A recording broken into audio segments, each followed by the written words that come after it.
children of the heralded day may speak their joy of war, may speak their joy of war. And we're all marching to Zion, beautiful, beautiful Zion. We're marching up to Zion, the beautiful city of God. Then let our song abound, and every tear be dry. We're marching through Emmanuel's town. We're marching through Emmanuel's town to farewell world on high, to bear the world on high. We're marching to Zion, beautiful, beautiful Zion. We're marching upward to Zion, the beautiful city of God. Have a prayer. Shall we bow our heads? Oh, precious and everlasting Father, the Father of our Lord and Savior, Jesus Christ. It is once again tonight, dear God, few more of your servants have come together in this place once again to study another portion of your divine truth. Yes. That it might make us strong, dear God, to overcome the snares and the wiles of the devil. Yes. Father, for it is written that Satan is going around as a roaring lion seeking whom he may devour. And we just want to say thank you tonight for blessing us through last night. Yes. Waking us on due time this morning, giving us this great privilege to come together tonight to study a portion of your word. Amen. You bless us with food to eat, clothes to wear, automobiles to ride and drive, and shelter still over our heads, Lord, Yes. to shelter us from the storm and from the rain. And we're so grateful and we're so thankful. Yes. Dear God, you've been mighty, mighty good to us in this area. Thank you, Jesus. And Father, we look to thee, which all of our help come from. Somebody said, dear God, without you we're nothing. Have mercy. And we believe it tonight. As we come together to study word, we pray that you will bless this class, bless the preacher, Brother Sims, his darling wife, and family, dear God, and doing a great work. Yes. Yes, Yes. Lord, in this great ministry. And then we pray a prayer for all of those that might be tuned in and viewing us, or being with us in this Bible study. We pray a special prayer for you tonight, that God will please intervene into all of our lives, knowing what's going on in the epidemic, dear God. We just pray that you will give us the comfort that we need during these trying times. There are many bereaved families, dear God, that need you, and they're still suffering, and they're still grieving. We pray for them tonight. Amen. And then, dear God, we pray for those that are committing crime everywhere, all over the land and country, dear God, would you please, Lord, touch their hearts. Help them to realize that disobedience can cause trouble in their life. Disobedience can cause discomfort in their life. And disobedience can hurt a lot of people besides the one that's causing the trouble. Dear God. We pray for them tonight. We pray, Heavenly Father, for the sick and shed in, those that are in the hospitals and the homeless and homes, dear God, right now. We pray a special prayer for one of our brothers that's been out for a while, dear God, and he's been suffering. And that's Brother Edward Taylor. We heard from him, dear God, he had a triple bypass. And we just want the world to know that we're still thinking about him and praying for him too. Dear God, our own Brother Gibson. Yes. We need to pray for Brother Gibson, dear God, that he will come back in his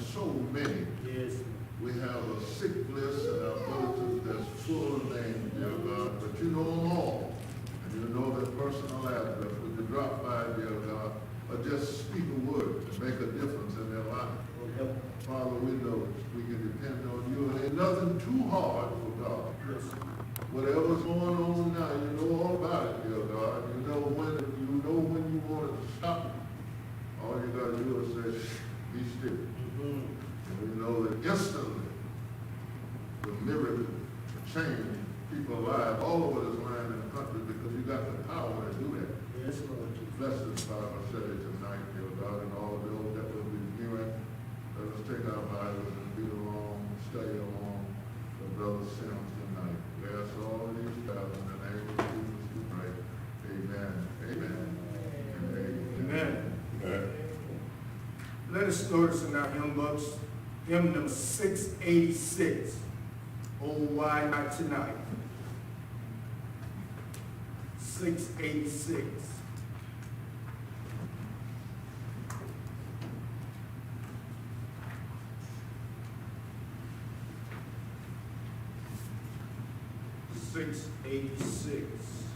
Oh, why not tonight?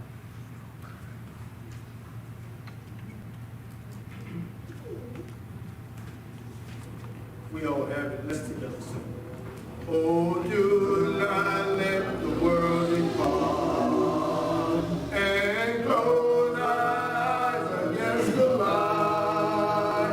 Fear sin your heart and not your heart. He said, oh, tonight. Oh, why not tonight?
Hymn number 9 in the same book. Hymn number 9, A Beautiful Life. Hymn number 9.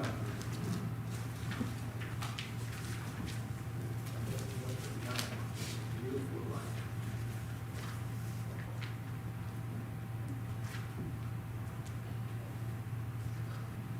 Hymn number 9. We have it. Let's together sing. Each day I'll do a golden deed, by helping those who are in need. My life on earth is but a span, and so I'll do the best I can. My sinking sun is sinking low of your waters, and I must go to meet the need that I have, where there will be no setting sun, to be a child of God each day. My light must shine along the way. I'll sing His praise while angels roll and strive to help some troubled soul. Life's needed sun is sinking low. A few more days, and I must go to meet the need that I have done, where there will be no setting sun, while going down life's weary road. I'll try to live some trouble low. I'll try to turn the right today. Make flowers bloom along the way. Life's evening sun is sinking low. A few more days, and I must go to meet the need that I have done, somewhere there will be no setting sun. Life's evening sun is sinking low. A few more days, and I must go to meet the need that I have done, where there will be no setting sun.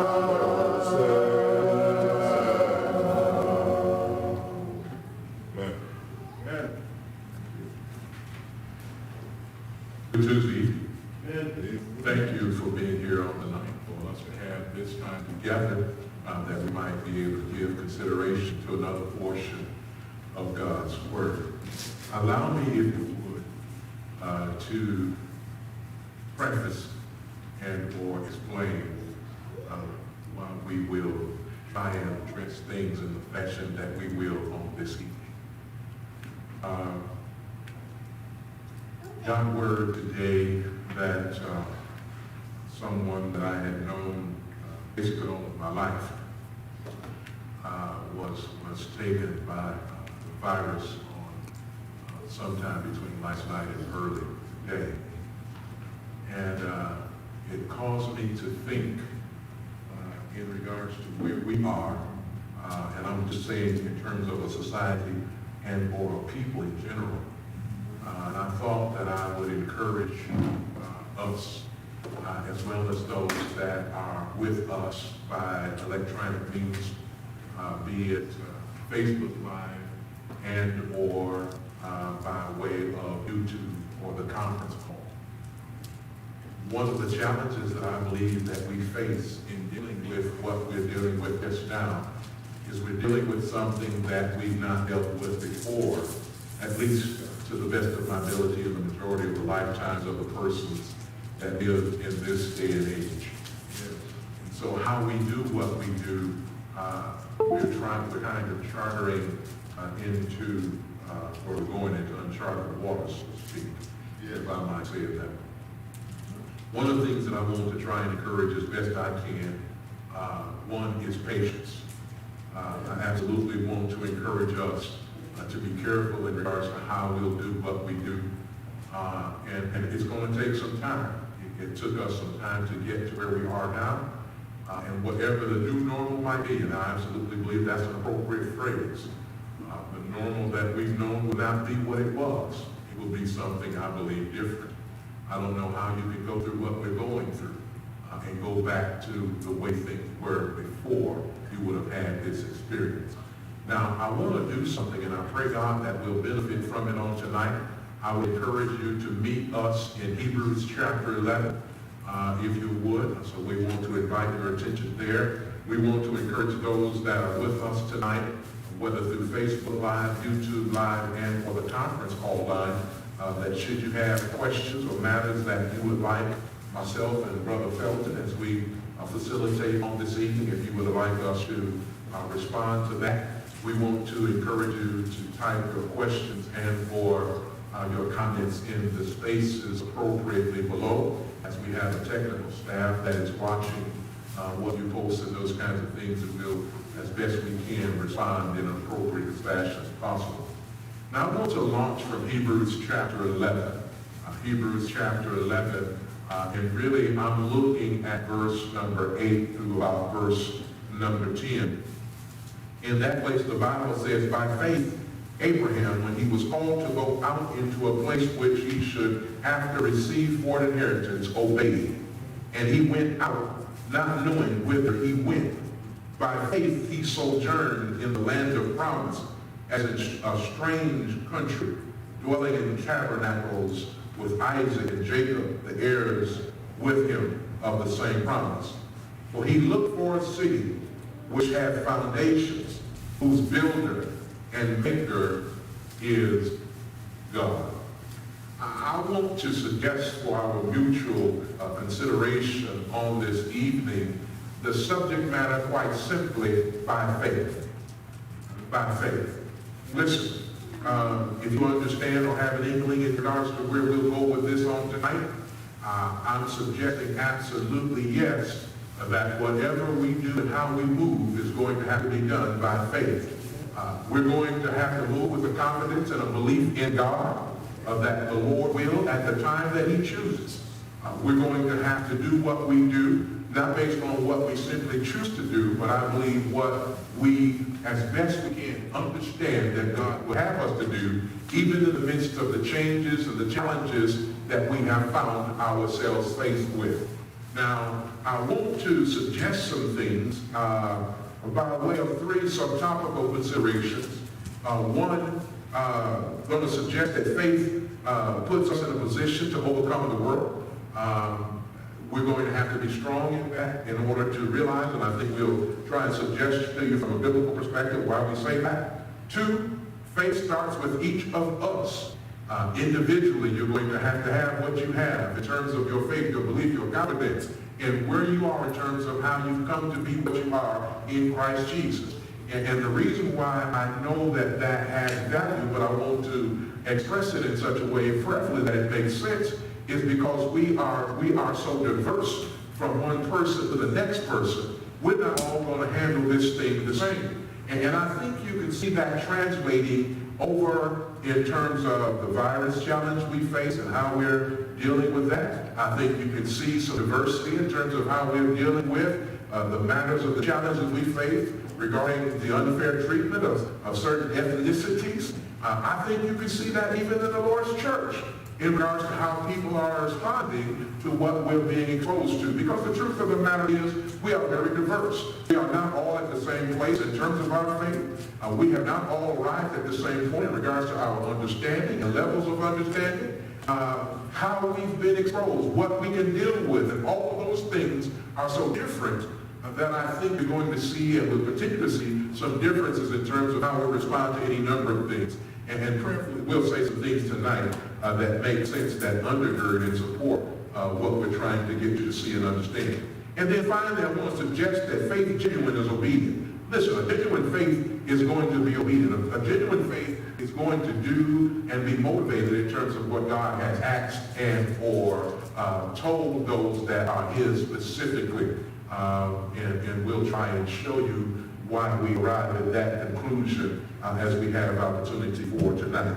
Now, one of the things that I want to be able to do, prayerfully, that Brother Felton and I will try and accomplish on tonight, is we'll try and do some things and say some things that are going to put us in a place that we're making some practical kind of applications. To have the utilization of the word to be able to benefit from that is good. But then how do we use what we have in light of what we're dealing with right now? I think we're going to put forth some particular kinds of efforts in order to be able to do that. Now, let me say something by way of matters that we want to begin to suggest to us on tonight. First of all, I want to say to you, by way of introduction, if I might, that when we look at this matter in regards to the matter of faith, this lesson anchors in principles germane to faith. This perusal of Scripture is unapologetic in deliberate fashion to encourage the people of God regarding faith. Specific to faith that overcomes, faith that starts with each of us, and lastly, faith that is genuine is equally obedient. So it's just really those three things in the time that we have together that we'll try and give the examination that's due on this evening. I want to ask Brother Felton if he'd go ahead and go over to 1 John chapter 5 and be waiting right there about verse number 4. There are three texts that we want to share in regards to the subtopic, faith overcomes the world. And I want to look at the text, and then we want to make statements that we believe are germane to the application, and prayerfully say what we say tonight in light of what will be helpful to those that are with us even on this evening. In 1 John chapter 5, and verse number 4, if you would, Brother Felton, would you read what the Bible says, please? For whatsoever is born of God overcometh the world. And this is the victory that overcometh the world, even our faith. Listen. Have you ever really thought about the value of being a child of God? The value of what we are having been born into the family of God's people. Galatians chapter 3, if you would, verse 26 and verse number 27. And we have suggested this in times past, but I want to suggest to even those that are with us on tonight, that even though we're faced with some things that make us uncomfortable, we're in territory that we've not trod before, even though those things might be the case, one of the things that I would have you to ever be mindful of is what we are in Christ Jesus is that which motivates, which encourages, which helps us to be stable in the midst of instability. Now, don't miss that now. Don't miss that. It's not because I'm so all that or that we're saying anything about ourselves individually, but I think it goes back to a confidence that we have as children of God, as those that believe in God, that are striving to be obedient to God, to receive and to respond in terms of the directive that we get from God. So let's share from the text, if we would. Whatsoever things are born of God will come into the world. And then, if you would, I'm going to look at some things from this, but if you would, go over to John 14 and verse number, I sent you Galatians 3. Let me do that. Let me do that first. I just want to remind you, matter of fact, in 1 John chapter 5, I want to go back. Whosoever believeth in verse number 1, that Jesus the Christ is born of God. Y'all hear it? whosoever believeth that Jesus is the Christ is born of God. And everyone that loveth him that begot loveth him also that is begotten of him. By this we know that we love the children of God, when we love God and keep his commandments. Amen. Listen. Love is a motivating factor, I believe, that would have a child be obedient to his parent. There were times in the cases when I did what I did because I didn't want to embarrass my parents. There were times that I did because I wanted the approval of my parents. There were times that I did what I did because I wanted my parents to know how much I loved them and the respect I had for them and have for them. And for that reason, I didn't want to do anything that embarrassed them. I didn't want to do anything that made them upset with me because I wanted their approval. Can I ask right now, is it possible that the children of God, even today, ought to be seeking continually for the approval of God our Father? As his children, we ought to be those who want to do what we do, that our Father, our Heavenly Father in particular, is pleased with what we do. Now, I sent you to Galatians chapter 3 because we saw this term, the idea of being born of God. Let me give you one more thing before I come to Galatians 3. Verse 2 of 1 John 5 says, by this we know that we love the children of God when we love God and keep his commandments. Well, this is the love of God, that we keep his commandments, and his commandments are not grievous. Listen, whatever God asks his children to do are not more than we're capable of realizing. Somebody ought to say amen right now. For whatsoever is born of God overcometh the world, and this is the victory that overcometh the world, even our faith. Who is he that overcometh the world, but he that believeth that Jesus is the Son of God? Now, I believe Mark will contribute to this by saying in Mark chapter 16, verse number 15 and 16, that he that believeth and is baptized shall be saved. So the idea of one's belief, a belief that moves me to do, a belief that moves me to be obedient to, is going to be significant to us in terms of what we should ever be mindful of. Let me say it to you like this. Brother Felton, if you would, Galatians chapter 3, looking at verse number 26 and verse number 27. Now, I'm doing something very intentionally because this matter and the value of being a child of God is significant to us and for us even right now. And I want you to see this even before we delve further into the matter of faith. Because one of the things that you're going to see in terms of the matter of faith, even according to the recording of the Hebrew writer, that those that were followers of God, that those were adherents of his, are these persons that you see as these great heroes of faith in the book of Hebrews. So then, just not the idea of faith alone, but the idea of a faith of a person of God, of a person that belongs to God, of a child of God, of one that is following God, has value in terms of even what we face right now. Right? Now let me try and make this plain as me and Brother Felton work on this thing. Galatians chapter 3, because here's the thing. Since you're making such a big deal for each out of the idea of being children of God, you need to make sure that folk understand how they can become children of God. You need to make sure that it's not just you and some of y'all that find yourself in a place and a position that you are a child of God. You need to help me to understand what it is, biblically speaking, that I need to do in order that I might be that which is. And I'm going to tell you something else. A parent does for their child what they don't do for everybody else's child. Right. Get that in your spirit. Because the children of God have favor that's not just readily available to just anybody. Amen, somebody. Listen, Mama, you understand exactly what I'm saying right now. You love kids, you're hospitable to people's children and all those kind of things, but you don't do for other folks' kids what you do for your own, simply because of your own being yours. And I need you to see and understand. I need you to get that in your spirit. That's how you can be at the store. I said this recently. That's how you can be at the store and see that little racket that's on the aisle, and you look at him, he's just a bad man, he's knocking stuff off the shelves. He's getting on your nerves because he keeps touching stuff, he keeps doing things, and Mama keeps saying, stop, don't touch it, don't do that. And you thinking to yourself, I sure would like to reach out and touch him. Amen, somebody. But the idea that she's being so patient with him, that she's dealing with him, that she's putting up with stuff, it's the idea that she loves him. The reason why he's so quick to touch him is because you don't have nothing. Oh, I think I said something. Maybe going back over there, amen, somebody. Come on, bro. Let me help you out. Galatians chapter 3. How can we help folk to become children of God? Read what the Bible says, sir.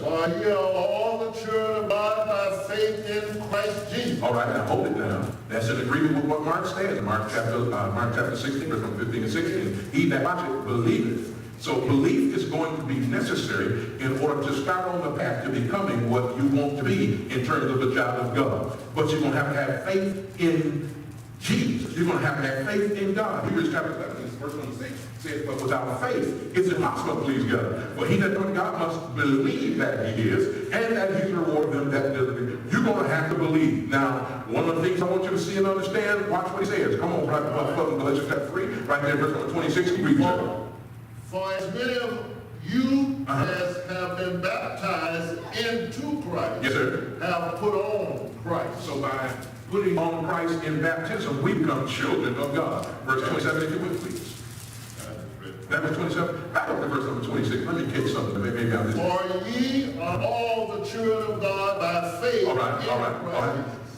Listen, the children of God, we became through obedience, through the idea of being adherents to God's instructions and God's directive. Help me to understand how I could do it. That's why we continue to quote from the text. That's why we told you about Mark chapter 16, verse 15 and 16.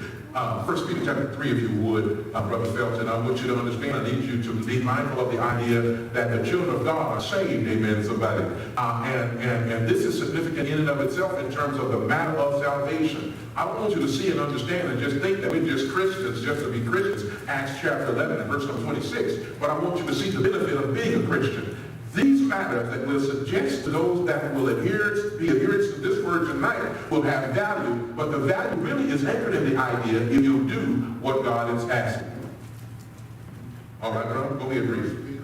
1 Peter chapter 3. Matter of fact, read verse 20 and verse number 21, because I think there is an example to help us to understand the idea of salvation.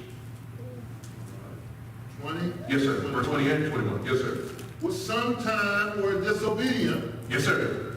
when once the long-suffering of God waited in the days of Noah, He's preparing a boat. while the ark laws and preparing wherein Preaching the lesson we understand for 120 years.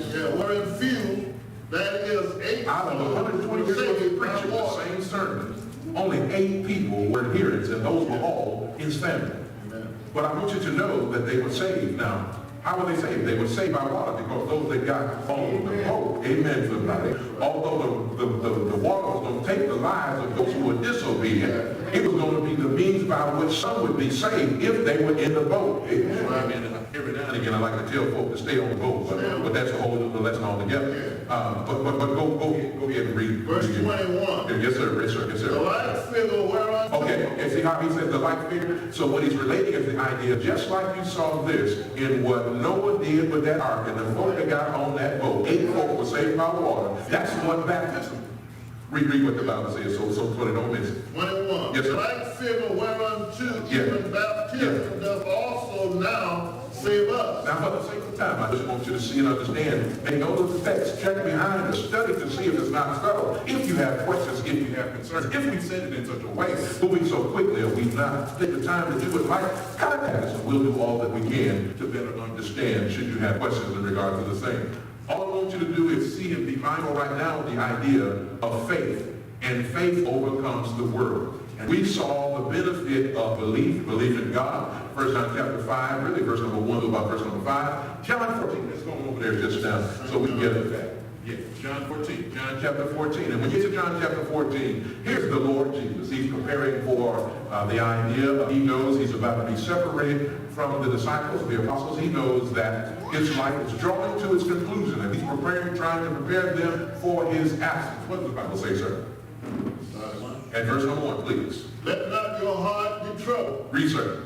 You believe in God, believe also in me. All right. Now let me just pause before Brother Felton finishes verse number 1, and that is quite simply this. Remember that we're discussing the matter of faith. By faith as a topic in particular. And what we're saying is that you're going to need faith. Now, this is the kind of faith, according to the text that we looked at, 1 John chapter 5, verse number 4, but I would encourage you to look at verse number 1 through 5, but verse number 4, in particular, in verse 5, talks about the idea of faith that has allowed us to overcome, or will facilitate that we can overcome the world. We're going to have belief. Now, John 14, the text says, again, from the top of verse number 1, if you would, Brother Felton. Let not your heart be troubled. Let's research. You believe in God. You believe in God? Research. Believe also in Believe me. also in me. Read what the Bible In says. my Father's In my Father's house. house, What? many Read. If you were not so, I would have told you. I Research. go to prepare I a go to place prepare a for place you. for you. And if I go and prepare a place for I'll you, come again. I will come again and receive you unto myself, that where I am, there you may be also. Listen,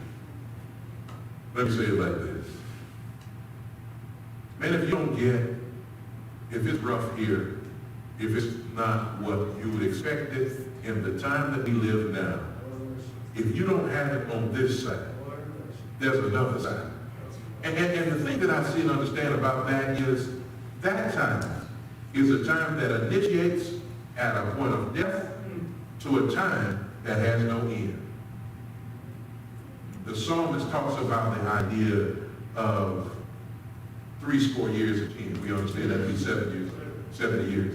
And he says, if by reason of strength, it should be 80. So he's talking about 80 years. That might seem like a long time, but he then turns around in the text and says, but we're soon caught and we fly away. Listen, 70 years may seem long to us. 80 years might seem significant to us. But compare 70 or 80 years to a time with no end. And you get the sense that that's really not very long at all. So then when you begin to think about it like that, even if you're here and you don't have it, it's not what you would hope that it would have been. You've maybe had a hard time. Coming to mind just now is the scenario of Lazarus and the rich man. Yeah. And how Lazarus had a difficult time begging for the crumbs from the rich man's table. And his life just seemed to have been difficult. Sore to the degree that the Bible says dogs came and licked his sores. Yeah. Just didn't have a good life from what we can see and understand. But the Bible says he lifted up his eyes in Abraham's bosom. Yeah. And the rich man in torment. Let me say to you, you know what? If you don't get it here, work and labor that you can get it over yonder. Now, I'm not trying to dismiss what we deal with here, but I do want you to be mindful of the idea that what comes after we're done here is far longer than the time that we will be here. I'm not trying to dismiss it, but I'm absolutely trying to encourage you. So these benefits and how we can come together and realize what we hope to do is going to have to be anchored in faith. And if your faith is not where it needs to be, it's going to be demonstrated in your life. Now, I need to get the attention sometimes of folk that are having some hard time. You ever thought about the idea, and I'm give away to Brother Felton. You ever thought about the idea that maybe some of your challenges, some of the reason why it's not been what you would hope it has been is because you're not where you need to be in terms of your faith? Yeah. Remember Hebrews chapter 11 and verse 6? God is a rewarder of them that watch it diligently. Yes. God says, I want you to be half-hearted in regards to your pursuit of me. Right. I want you to come after me. I want you to okay, fellas, come on. Yeah. Can we go back just a few years, and I'm going to give away to you, myself. Yeah. Let me just go back a few years. You remember when you were going after that girl, you was going after. Right. Good. Oh, Lord. Yeah. You remember? Yeah. But listen, man, you go back 50 years. Lord. And you still got it. Amen, somebody. I ain't mad at you. Amen. Listen, think about the idea that when you went after that girl, when you went after that boy, when you were determined that that's what you were going to do, you devoted yourself, you primped, you propped, you took care of, you did what you did to make a good impression. Why wouldn't we go after God like that? Why wouldn't we conduct ourselves in such a way that God would be pleased? Amen, somebody. I teasingly tell folk, I can remember, Bro Felton, in my generation, when Sister Sim and I were courting, as the cigarette folk used to say, and that kind of thing. I can remember, man, getting my blue jeans and having them jeans pressed. Man, you had that crease so strong in them jeans, you just seem like you could just stand up, they stand up by themselves. Man, that was some serious heart in them jeans. You know, yeah, man, trying to make an impression, trying to be sure that you had yourself together because you wanted to make a good impression on the person that you were in pursuit of. Man, I'm talking to you. Come on, brother, help me out. I know you got something from all that business. Well, you know, anytime you turn me loose, I need to go back to the very top of everything. Yes, sir. The first of all commandments. Yes, sir. Go right ahead. Love the Lord thy God with all your heart, mind, and soul, and strength. And if you don't know how to love God like that, you need to pray about it and learn how to love him like that, because it'll change your life. Yes, sir. Now, I'm not talking about something I heard. I'm talking about something I experienced. Yes, sir. When I decided to put everything else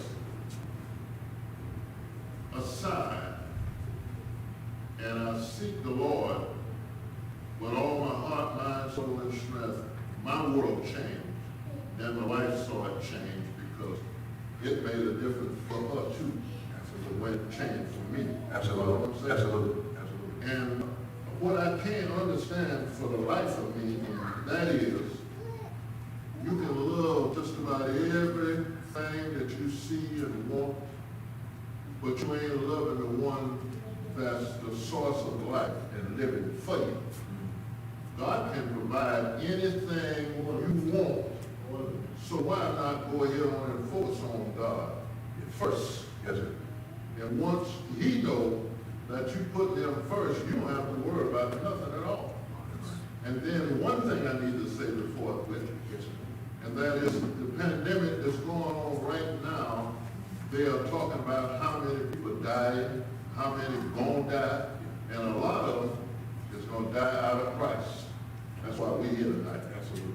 But those that die in Christ don't have to worry about this no more. Yes, sir. Don't have to worry about the system. Yes, sir. Because you can take off and go rest in the bosom of Abraham. So death will push me right on into paradise. I ain't got to worry about none of this what y'all worry about. No more. So I try to stay ready. I can't play with God because He knows when you're playing. You can't fool God because He knows when you're trying to fool Him. Yeah. So then God is real, and you respect Him like it's real, and give Him all you got. And I guarantee you it'll change your life. Everybody in the pandemic needs to know God. Yeah. Yeah. And you, I'm glad. No, not at all. I'm glad you said that, and I'm glad because you bring us back. Because remember, we initiated based on the idea that part of the stimulus, what we wanted to say tonight was the impact of what we've seen in regards to this pandemic. Listen, y'all, because you made me think about this. If I've understood anything about the transitions and the things that we've seen come to pass, I've seen this. I believe I've seen this. It was one thing when people were talking about a virus and its potential to do what it would do. It was one thing when they were starting to say it was in other countries and it was in other places. It's one thing when they were saying it was over yonder and there was a fear that it would get here. It's one thing that there was all the discussion. But then when folks started being impacted, whether it was challenges for health and strength, as well as even death, it was one thing when it did that. But it seems like the more it got closer to us and the more we saw our loved ones, the more we had to bury folk, the more we would have to take somebody and drop them off to the hospital and couldn't go in with them because they wouldn't allow, the children wouldn't allow, the best I know, us to go into the hospitals and stuff at this point.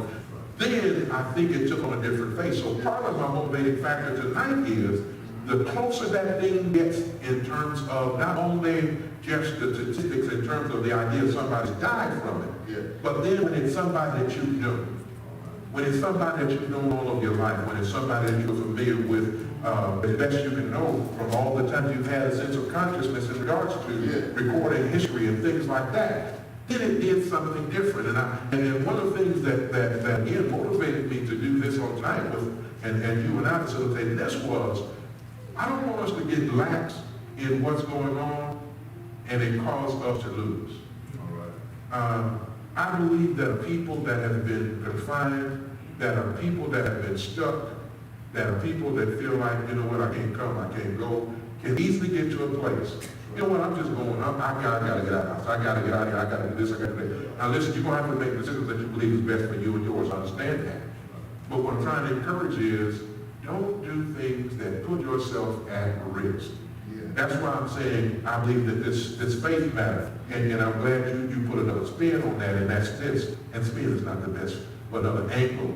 And that's the idea that even if it should be mine, that the virus gets me and I leave here because of, to die in Jesus is huge. Amen. That's it. I believe the Revelation, right, I believe it is said, blessed are the dead that die in the Lord. He says, if memory serves me, probably for they rest from their labors and their works. Thank y'all, do follow them. So then the idea of trying to do based on a belief of faith that we do and we serve as faithfully as we can has value not only for our right here and right now, but has value in terms of our eternity. Amen. Go ahead, brother. And I want to give way to you again before we move further. I would like to say to the people that's listening to me right now, Yes, sir. They talked about a different age bracket here last week, Absolutely. this week. They did. They're talking about a certain group that look like they're not giving us the kind of respect we need. Okay. The danger in that is these young teenagers, they want to run here and run there, and they got a mom and dad at home, older grandparents at home. Yeah. They want to run by and kiss grandma and hug on grandma and put them in the wrist. That's not good. Yeah. Father. So if you had enough patience to stay on the side of the street, you'll live to be able to go in the street another day. Whatever. That's a good point. Father. That's a good point. I read a piece that suggested exactly what you said just now. The woman was hospitalized. I think she was a young mother, had young children. And she said that it was, she believed her son that had bring some folk by the house. And she said that he was taking risks. And now, if I remember how it went, he's not sick, but it was her that's now sick. And some other members of the family are now sick. I had a conversation just recently with my wife and said to her, because I got an aging mother that I want to go and see, but I'm trying to be careful because of all the things. Man, listen, I pray God that I would never know myself to be the stimulus or the cause for my mama or somebody I care about to get sick. How do you deal with that?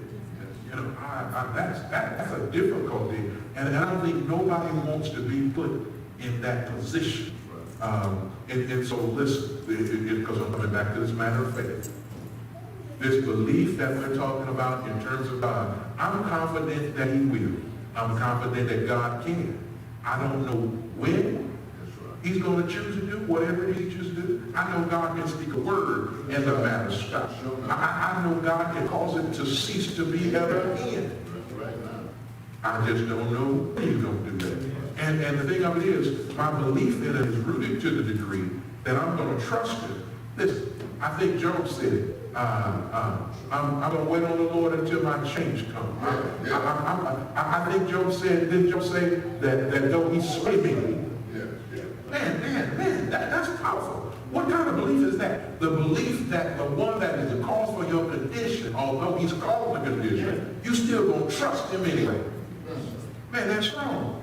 And so I believe there's place, and some people would discredit or dismiss or belittle people of faith. But man, I'll tell you something. There are some days that when I get up and get going, when I get out of bed, when my consciousness starts to work and my mind starts to, some days the thing that keeps me going is the belief that I have in God Almighty. That's the one motivating factor. I'm encouraged right now, not because I can't get it, not because there are not people dying around, not because we haven't seen numbers that are staggering in regards to its impact. I'm just confident, and I'm thankful, one, that God has kept me, and I'm thankful that God has kept others whom I love and care for as well. And I'm praying that he'll continue to do so. Anything you want to share before we move to this? Anytime you get talking, brother, seems like you're shook up all in my boots, because I try to share with all my peoples that I have a talking Bible that I just put on and I can go to sleep, wake up, and it's still talking to me. Okay. And a lot of things that I be hearing this doesn't happen already. Things are written 4 times, written before I learn. Sometimes I have to run back over there, because right now I want to run back over there and I want to look at that city of Sodom and Gomorrah. I have brought that up before, but God was only looking for those people to get righteous. He saved the city. And he gave them a number that started at about 50. So y'all find 50 righteous people in the city. I spare the city. That lets me know that he could spare the city. Absolutely. But he won't do it if you're going to act like heathens. I'm going to destroy all y'all. So they couldn't find them. He said, now I want to get your crew. You want people to get your crew and get out of there. But when you're running out, then don't you look back. And it seemed like to me all of them was running pretty good. was running pretty good, but then somebody looked back. Somebody told me that it been over to the Holy Land and that pillow of salt still standing there right there, where like it's trying to run. That's what I was told. And then I saw a documentary on TV where that pillow of salt is still standing there. Yeah. So basically all I'm trying to say is righteousness exalts a nation. Yeah. Absolutely.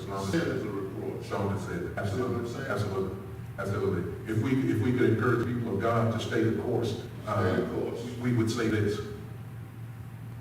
Just like there was a look for that few righteous, and God says, I'll spare, I believe there are times and occasions that the few righteous are still the reason why God has given opportunity and granted us the privileges that we have. Let's do something before our time is wholly exhausted. I want to read from the psalmist, the 5th edition of the book of Psalms, and I'm going to ask you, Brother Felton, go ahead to Philippians chapter 4. And we're going to come over there. Philippians chapter 4. I'm going to look at the Psalms. And I want to read something. Watch this. But let all those, and you go ahead to Philippians 4:13. Right. Let all those that put their trust in thee rejoice. Let them ever shout for joy, because thou defendest them. Let them also that love thy name be joyful in thee.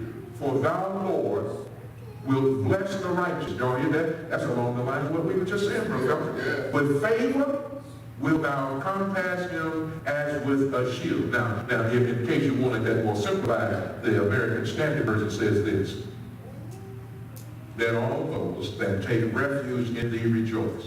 Let them ever shout for joy, because thou defendest them. Will you just tell your neighbor, God's got me? Y'all didn't say that too good, did it? Just tell your neighbor, God's got me.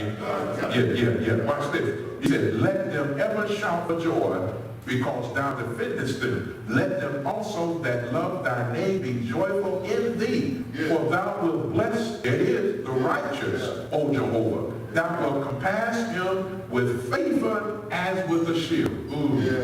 Ooh, as with a shield. Listen, shield is protection.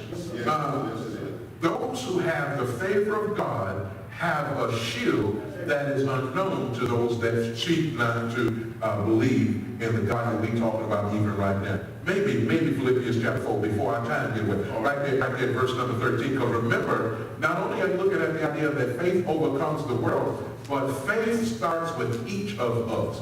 Go ahead, if you would. I can do all things through Christ, which strengtheneth me. Y'all hear how the statement reads. I can. So now that's significant because we as an individual people can benefit from that degree and level of faith. You know what? To believe that I can do it. Now, this is not an arrogant statement at all, because he attributes the reason why he can as a result of the faith that he gets through Jesus Christ. Okay, so people don't hear it, people don't receive it, people don't believe it, folk don't respond. There's a consequence to it. Now, Philippians chapter 4, verse number 11, if I remember right, says, I've learned. Learning is process. Can I say right now, we're in a state where we can learn. But this is not the time to panic.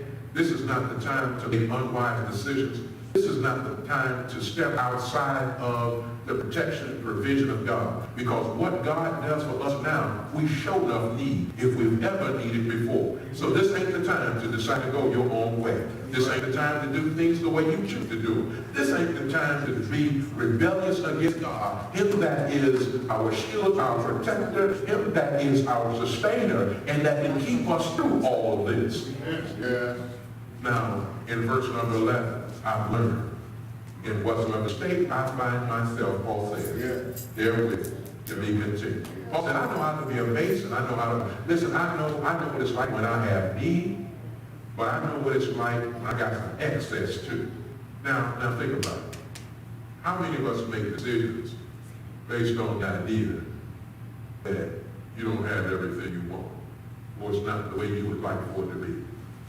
You got to be careful about what you choose to do because of your circumstance. But now, Paul wasn't just like that all the time. The reason why he got there, he says, is I've learned. This is a process of learning for us. And I think if we can get the lesson we can be benefited even in regards to the challenges that we face. This ain't the time to be fearful and scared and running and doing and responding out of strictly emotionalism that has no worth and or value. But to be anchored based on knowledge, faith, and belief is really very key for us right now. There was something else that maybe you said. Yes, sir? Some of us are doing what we want to do, doing this and that. But I want to remind everybody that God got his eyes on you. The Bible said the eyes of the Lord is over the righteous. Yes. And his He is open to their prayers. So if you want your prayers to be heard, you're trying to live right. Ooh, that's good. Can't get around it. Now, That's the good. Old Testament come with something close to that. It said the eyes of the Lord is in every place. Beholding the good and the evil. Yeah. So he sees you when you're bad and when you're good. Lord have mercy. And he will deal with you according to how good outweigh that. So if you get your little tail whipped, you ought to recognize who's whipping it and why they're whipping it. And if you know God's whipping it, you ought to get on the good foot, just like Jonah did, and get it in the right direction. Watch this, brother. That was smooth, because that takes us right to our next and final point. Hebrews chapter 11. Hebrews chapter 11. Hebrews chapter 11. Yeah, Hebrews chapter 11. When you get to Hebrews chapter 11, let's look at verse number 8 and verse number 9. Hebrews chapter 11. Verse number 8 and verse number 9. Yes, sir. I'm going to read from Romans chapter 1 while you're getting that. Verse number 5. By whom we have received grace and apostleship, watch it, for obedience to the faith among all nations for his name. That's significant. Now, of course, you're talking about the matter of faith. Yeah. I think James says faith without works. And you can believe something all day, but until you do something about what you're supposed to believe. And really, if you believe something and you don't do anything about what you believe, do you really believe it? All right. That question has to be asked. And here's the thing about it. Nobody can answer the question but you. I don't know why you do what you do. You know why you do what you do. God knows why you do what you do. But the thing of it is dead, pointless, useless, of no value and or no worth. So to believe something and not do anything about what you believe, it has no, okay, I'm trying to help you to see that. Hebrews chapter 11, we might close. Verse number 8, verse number 9. Verse 8, verse number 9. By faith, Yeah. Abraham, when he was called to go out into a place which he should after receive for an inheritance, obeyed. And he went out not knowing whether he went. Here's a test of your faith. Here's a test of your faith. God tells you, I want you to go. Go to go. And God tells you, I want you to go. I want you to get your family together. I want you to get a few. I want you to get your wife. I want you to get your baby. I want you to get them together. And I'm going to send you to a place and I'm going to show you. But then he says, I want you to go. But then he don't tell you where you're going before you go. Oh, Lord, come on. That's faith. You mean to tell me you want me to do something and you're not telling me where you're going to send or where I'm going? Because see, some of us will want all the details. Amen, somebody. Some of us, well, you don't tell the truth. Some of us, now listen, you don't understand. I got a nice house out back there. And I've been living in this, and I've been paying on this snow 15 years. I'm halfway through. Now you telling me now to get up and leave, amen, somebody. You want to know. Listen, where you sending me? And if you're going to send me someplace, it better be better than I got right now. Y'all come on here. You can be saying it. You can say, God, no, I need you not to. Don't just send me someplace, but it better be. Oh, okay. Say that y'all treating a brother funny tonight. Y'all pretty funny. Come on with verse number 9. Come on with verse number 9. By faith, he sojourned in a land of promise, as in a strange country, dwelling in tabernacles, which Isaac and Jacob heirs with him of the same promise. Or went to a place, went into a strange land. Yes. Went to do what he was going to do, not knowing what he was going to do, but having a faith, having a belief in God. And sometimes for those that are viewing, that's what we need. You're not going to always have all the answers. You're not going to always know. God doesn't operate like that. Finally, I want to share Romans chapter 16. Prepare for this final remark, brother. In regards to the matter of faith that we're talking about tonight, prepare for the final remark. I want to share Romans chapter 16, verse 25, verse 26. Now to him that is of power, to establish means to strengthen you. How so? According to my gospel and the preaching of Jesus Christ, according to the revelation of the mystery, which was kept secret since the world began, but now is made manifest, and by the scriptures of the prophets, according to the commandment of the everlasting God, made known, watch it, to all nations. Why? For the obedience of faith.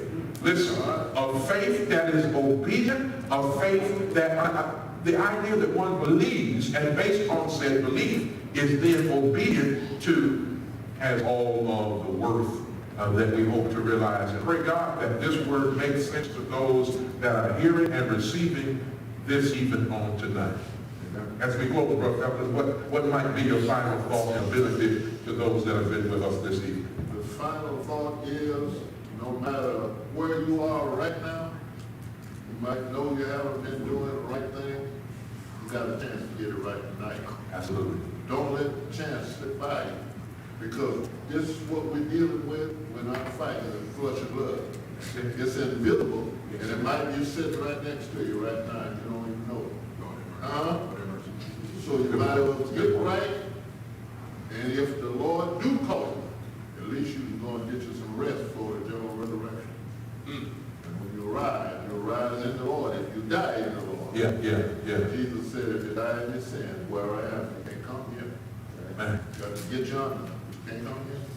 Listen, as Brother Joe Felton, Brandon Goldfield Sr., on behalf of the Episcopal of our Church of Christ, thank you for being with us this evening. Amen. If we said anything along the way that does not make sense, or we need clarified, or you would like further study, we welcome that opportunity. There are several ways we can be contacted. Don't want to get into all that, but I will say this. If you are computer savvy, internet comfortable, www.fiskeblvdcoc.com. Multiple ways to contact us. Do what you need to do. Building, phone number, area code 321-632-1010. However we can help. Because we recognize tonight is by faith. Amen. Till the next time, God bless and keep. It's our humble prayer.